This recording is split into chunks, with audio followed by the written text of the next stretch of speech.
Hello friends, स्वागत करता हूं मैं आप सभी लोगों का एक नए वीडियो में। आज के वीडियो में हम लोग बात करने वाले हैं यूपीपीएससी के आरओ एग्ज़ाम की। अभी 11 फरवरी को इसका एग्ज़ाम होना है, तो मैं उम्मीद करता हूं आप सभी लोगों ने अच्छे तरीके से, क्रमबद्ध तरीके से सारे रिवीजन कंप्लीट कर लिए होंगे और चीज़ों को, फैक्ट को अच्छे से याद कर लिया होगा। लेकिन फिर भी मैं करंट अफेयर्स के कुछ महत्वपूर्ण तथ्यों के साथ मैं आपके सामने प्रस्तुत हूँ। मैंने कुछ अच्छे प्रश्नों का और कुछ अच्छी डेटा का जो है चुनाव किया हुआ है, जो आपकी परीक्षा में काम आ सकता है। तो उम्मीद करता हूं कि आप लोग वीडियो को अच्छे से देखेंगे और जो चीज़ नोट करने वाली है वो चीज़ें आप लोग नोट कर लेंगे। तो आइए शुरू करते हैं आज का वीडियो और देखते हैं वो प्रश्न।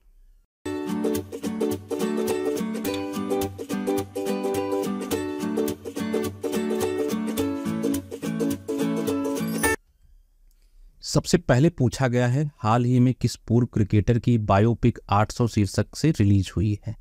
तो इसका जो सही जवाब है वो आपका है मुथैया मुरलीधरन। नोट कर लीजिएगा, जिन्हें पता था वो लोग नहीं नोट करेंगे। मुथैया मुरलीधरन, ठीक है। मुथैया मुरलीधरन जी को जो है इनकी बायोपिक 800 शीर्षक से रिलीज हुई है। ये कहाँ के हैं? ये श्रीलंका के हैं, श्रीलंका। क्लियर है। फिर है, वर्ष 2023 का Laureus sportsman of the year award किसे प्रदान किया गया है। तो ये जो है अर्जेंटीना के एक फुटबॉलर हैं, लियोनेल मेसी, इन्हें प्रदान किया गया है। नोट कर लीजिएगा, लियोनेल मेसी। ये क्या है? ये अर्जेंटीना के एक फुटबॉलर हैं, इन्हें प्रदान किया गया है। फिर पूछा गया है, गोवा में 26 अक्टूबर से 9 नवंबर के बीच आयोजित राष्ट्रीय खेल 2023 में किस खिलाड़ी को सर्वश्रेष्ठ पुरुष एथलीट की ट्रॉफी प्रदान की गई है। ये इंपॉर्टेंट प्रश्न है, आप लोग मार्क कर लीजिएगा। इसका सही जवाब है श्री हरि नटराजन जी को। नोट कर लीजिएगा, श्री हरि नटराजन, श्री हरि नटराज जी को। इन्हें क्या है? इन्हें 8 जो है स्वर्ण पदक मिले हुए हैं और एक जो है इन्हें रजत मिला हुआ है और एक जो है इनको कांस्य पदक प्रदान किया गया है। क्लियर है। फिर देखते हैं नेक्स्ट। अगस्त 2023 में संपन्न विश्व शतरंज चैंपियनशिप के फाइनल में पहुंचने वाले विश्वनाथन आनंद के बाद दूसरे खिलाड़ी तथा दुनिया के सबसे कम उम्र के खिलाड़ी हैं। कौन है भाई? तो मैं आपको बता दूं, ये हैं आर प्रज्ञानंद जी। नोट करिएगा, आर प्रज्ञानंद जी, ठीक है। इनकी एज कितनी है? इनकी एज जो है मात्र 18 वर्ष है। क्लियर है, मात्र 18 वर्ष। अगर बात करें विश्व शतरंज चैंपियनशिप के विनर कौन है, तो विनर इसके जो है मैग्नस कार्लसन जी हैं, ठीक है। नोट कर लीजिएगा, मैग्नस कार्लसेन, ठीक है। क्लियर है इतनी बातें। फिर है, दिसंबर 2023 में कवयित्री सुकृता पाल कुमार को उनकी किस कृति के लिए टैगोर साहित्यिक पुरस्कार 2023 से सम्मानित किया गया। तो इनकी एक कृति थी, वो काफ़ी फेमस हुई थी, उसका नाम है salt and paper selected poems. Clear है। इस कृति के लिए जो है इनको टैगोर साहित्यिक पुरस्कार 2023 से सम्मानित किया गया। क्लियर है। नेक्स्ट देखते हैं। प्रधानमंत्री नरेंद्र मोदी ने दिसंबर 2023 में समाप्त होने वाली प्रधानमंत्री गरीब कल्याण अन्न योजना का विस्तार कर कब तक बढ़ाने की घोषणा की है। ये जो आपकी PMGKY थी, यानी प्रधानमंत्री गरीब कल्याण योजना, इसका विस्तार कर दिया गया है। कब तक? 2028 तक, ठीक है। 2028 तक ये कंटिन्यू रहेगी। फिर है, भारत सरकार ने रेलवे से जुड़ी किन 2 कंपनियों को 12 अक्टूबर 2023 को देश की 15वीं 16वीं नवरत्न कंपनी का दर्जा प्रदान किया है। बहुत ही इंपॉर्टेंट क्वेश्चन है ये, याद रखिएगा आप लोग, ठीक है। तो 16वीं की बात करें तो 16वीं आपकी कौन है? Rights, RITES, rights limited. इसके फुल फॉर्म की अगर हम लोग बात करें तो rail India technical and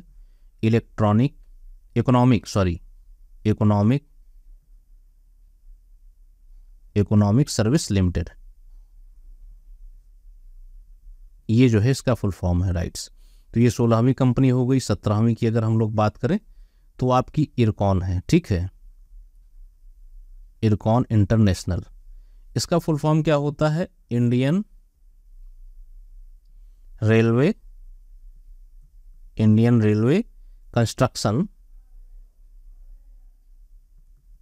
construction international limited. ठीक है, इंटरनेशनल लिमिटेड। तो आपको क्लियर हो गया कि दो कंपनियां हैं जो 15वीं और 16वीं कंपनियां हैं जिन्हें नवरत्न कंपनी का दर्जा प्रदान किया गया है। ठीक है, दोनों रेलवे से जुड़ी हुई हैं। एक तो आपकी राइट्स लिमिटेड हो गई, दूसरी इरकॉन हो गई। राइट्स लिमिटेड मतलब rail India technical and economic service limited, और इरकॉन यानी Indian railway construction international limited. ठीक है, नेक्स्ट देखते हैं हम लोग। भारतीय मूल के अर्थशास्त्री थर्मनसन मुगरत्ना को सितंबर 2023 में किस देश का नया राष्ट्रपति निर्वाचित किया गया है? इसका अगर आप लोगों को जवाब पता है तो अच्छी बात है। तो मैं आपको बता दूं, जो ये नए राष्ट्रपति बने हैं ये बने हैं सिंगापुर के। कहाँ के बने हुए हैं? सिंगापुर के। ये क्वेश्चन जो है काफ़ी इम्पॉर्टेंट है क्योंकि ये भारतीय मूल के अर्थशास्त्री हैं और इन्हें जो है सिंगापुर का नया राष्ट्रपति निर्वाचित किया गया है। फिर अगला प्रश्न है, परमाणु ऊर्जा से संचालित किया जाने वाला दुनिया का सबसे पहला क्रूज जिसे 2025 तक समुद्र में उतारा जाएगा कौन सा है? तो 2025 में जो दुनिया का सबसे पहला क्रूज है जो परमाणु ऊर्जा से संचालित होगा उसका नाम है अर्थ 300। ठीक है, अर्थ 300। इसे जो है 2025 तक समुद्र में उतारा जाएगा। और अगर यही आपसे पूछ लें कि दुनिया का सबसे बड़ा क्रूज शिप कौन सा है, तो वो है आपका आइकन ऑफ द सीज। ठीक है, आइकन ऑफ द सीज ये दुनिया का सबसे बड़ा जो है क्रूज शिप है, याद रखिएगा। फिर है 19 सितंबर 2023 को प्रधानमंत्री नरेंद्र मोदी ने पुराने संसद भवन का क्या नया नाम रखा है? तो पुराने संसद भवन का जो नया नाम रखा गया है उसका नाम है संविधान सदन। ये क्वेश्चन भी इम्पॉर्टेंट है, संविधान सदन जो है उसका नया नाम रखा गया है। फिर हम लोग नेक्स्ट देख लेते हैं। विश्व के शीर्ष 5 सुपर कंप्यूटर की बात की गई है। यहाँ पे सुपर कंप्यूटर दिए हुए हैं, यहाँ पे उनके देश आपको बताना है, ये पूछा जा सकता है। ठीक है, पहला आपका फ्रंटियर है, तो ये किस देश का है? ये आपका अमेरिका का है। दूसरा आपका फुगाकू है, फुगाकू आपका जापान का है। तीसरा आपका लूमी है, लूमी आपका फिनलैंड का है, फिनलैंड का है ये। और लियोनार्डो जियोन ये आपका इटली का है, इटली का है। और समिट IBM ये भी आपका अमेरिका का है, अमेरिका। क्लियर है? ये पांचों सुपर कंप्यूटर और ये उनके देश। थोड़ा सा राइटिंग एडजस्ट कर लीजिएगा, राइटिंग मेरी बहुत अच्छी नहीं है, लेकिन चीज़ें मैं जो आपको बता रहा हूँ वो बड़े इंपॉर्टेंट है।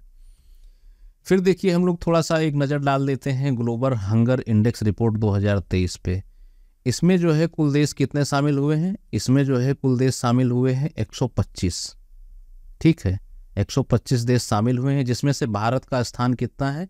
111वां स्थान है भारत का।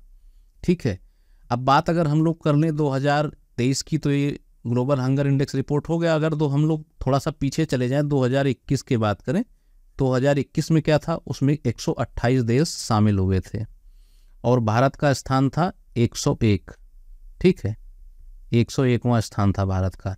और अगर यही हम लोग जो है 2022 की बात कर लें तो 2022 में 121 देश शामिल हुए थे और भारत का स्थान कितना था? 107वां। क्लियर है? अब पड़ोसी देशों में अगर हम लोग बात करें 2023 की, अब मैं बात करूंगा ग्लोबल हंगर इंडेक्स रिपोर्ट 2023 की, तो जो भारत के पड़ोसी देश हैं उनके कौन कौन से और कितने स्थान हैं। सबसे पहले हम लोग पाकिस्तान की बात करते हैं, तो पाकिस्तान का 102वां नंबर है। बांग्लादेश की बात करें तो 81 नंबर है। ठीक है, नेपाल की बात करें तो 69वां स्थान है इनका।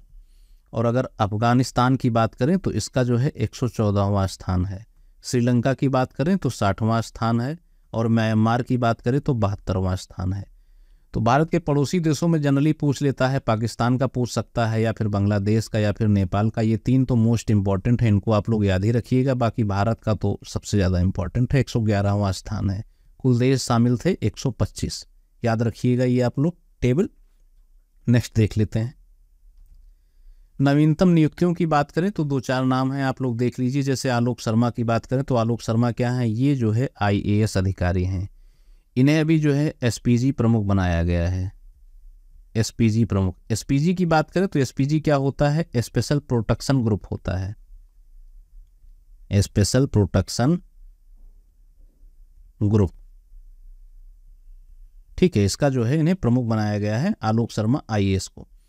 कंचन देवी की बात करें तो कंचन देवी क्या है, ये IFS हैं, ठीक है। इन्हें क्या बनाया गया है, इन्हें जो है भारतीय वनिकी अनुसंधान शिक्षा परिषद की पहली महिला महानिदेशक बनाया गया है। ये जो है पहली महिला महानिदेशक हैं, किसकी हैं, आपकी जो है भारतीय वनिकी अनुसंधान शिक्षा परिषद की हैं, यानी कि ICFRI की, Indian council of forestry research and education की। फिर हम लोग बात करते हैं हीरालाल सामरिया। हीरालाल सामरिया बहुत ही इंपॉर्टेंट है, मोस्ट इंपॉर्टेंट है, इसको आप लोग ध्यान रखिएगा। ये भी जो है आपके IAS अधिकारी हैं, और ये क्या है, ये देश के जो है नया मुख्य सूचना आयुक्त नियुक्त किए गए हैं। देश के नए मुख्य सूचना आयुक्त, मुख्य सूचना आयुक्त बनाए गए हैं। और ये जो है, इनके बारे में मैं आपको बता दूं तो ये देश के पहले दलित मुख्य सूचना आयुक्त हैं, ठीक है। पहले दलित जो है मुख्य सूचना आयुक्त हैं, कौन, हीरालाल सामरिया जी। फिर हम लोग बात करते हैं राकेश पाल, ये भी इंपॉर्टेंट है, ध्यान रखिएगा। इनको क्या है, इन्हें भारतीय तटरक्षक बल का 25वां महानिदेशक बनाया गया है। 25वां महानिदेशक, महानिदेशक किसका, भारतीय तटरक्षक बल, इंडियन कोस्ट गार्ड, ठीक है, इंडियन कोस्ट गार्ड के, भारतीय तटरक्षक बल के इन्हें जो है महानिदेशक 25वां बनाया गया है। लिख देता हूं मैं, भारतीय तटरक्षक बल का 25वां जो है महानिदेशक बनाया गया है। और ये इंपॉर्टेंट क्यों है, ये भारतीय तटरक्षक बल के पहले गनर हैं। क्या है ये, पहले गनर होने का जो है इन्हें सम्मान प्राप्त है, पहले गनर होने का जो है इनको सम्मान प्राप्त है, किसका, भारतीय तटरक्षक बल का, ठीक है, याद रखिएगा। और फिर हम लोग आगे देख लेते हैं, एशियन एथलेटिक्स चैंपियनशिप की थोड़ी सी बात कर लेते हैं। तो इसमें क्या है, भारत क्या मिला है, भारत को जो है 3rd रैंकिंग मिली हुई है, ठीक है, भारत को जो है 3rd रैंक मिली हुई है, 3rd स्थान मिला हुआ है। पहला स्थान अगर हम लोग बात करें तो फर्स्ट इसमें जो है आपका जापान है। सेकंड की बात करें अगर हम लोग तो सेकंड आपका चीन है। और भारत को इसमें जो है टोटल कितने पदक मिले हुए हैं, 27 पदक मिले हुए हैं, 27 पदक। अब इन 27 पदक में जो है स्वर्ण की अगर बात करें तो 6 जो है स्वर्ण पदक मिले हुए हैं, और रजत की बात करें तो 12 जो है रजत पदक मिले हुए हैं। और अगर हम लोग कांस्य की बात करें तो इनको जो है 9 कांस्य पदक मिले हुए हैं, ठीक है, भारत को। क्लियर है इतनी बात। अब इसमें एक नाम और निकल के आता है ज्योति यराजी का, ठीक है, ज्योति यराजी जी का, इनका नाम निकल के आता है। ये चर्चा में क्यों है, क्योंकि इन्होंने एथलेटिक्स चैंपियनशिप में भारत के लिए पहला स्वर्ण पदक महिलाओं की 100 मीटर रेस में जीता था, ठीक है, जबकि इनको 200 मीटर की रेस में रजत पदक मिला हुआ था। तो एक ये इनका हो गया। इसके अलावा अब्दुल्ला अबू बकर ने मेंस ट्रिपल में स्वर्ण जीता, पारुल चौधरी ने 300 मीटर की स्पेशल चेज में स्वर्ण जीता था, अजय कुमार ने पुरुष 1500 मीटर रेस में स्वर्ण जीता था, तेजिंदर पाल ने जो है मेंस 60 फुट में स्वर्ण पदक जीता, राजेश, रमेश, ऐश्वर्या आदि ने मिलकर 4x400 मीटर की रिले दौड़ में स्वर्ण पदक जीता। इस तरीके से कुल मिला के भारत को जो है 6 स्वर्ण पदक मिले हुए हैं, जिसमें से ज्योति यराजी जी का पूछा जा सकता है क्योंकि इन्होंने पहला स्वर्ण पदक महिलाओं की 100 मीटर रेस में जीता है। तो आई होप इतनी चीज़ें आप लोगों को क्लियर हो गई। मेरी राइटिंग तो नहीं सही है लेकिन मैंने कंटेंट आपको एकदम अच्छा दिया हुआ है, उसमें कोई डाउट नहीं है। वीडियो अच्छा लगा होगा तो लाइक कीजिएगा, शेयर कीजिएगा, और जो लोग चैनल पर नए हैं वो लोग चैनल को सब्सक्राइब करेंगे। अगर आपकी कोई क्वेरीज रह जाती हैं तो आप हमसे इस आईडी पे सीधे संपर्क कर सकते हैं। हमारी ईमेल आईडी है upSSClecturesonline@gmail.com। Thank you.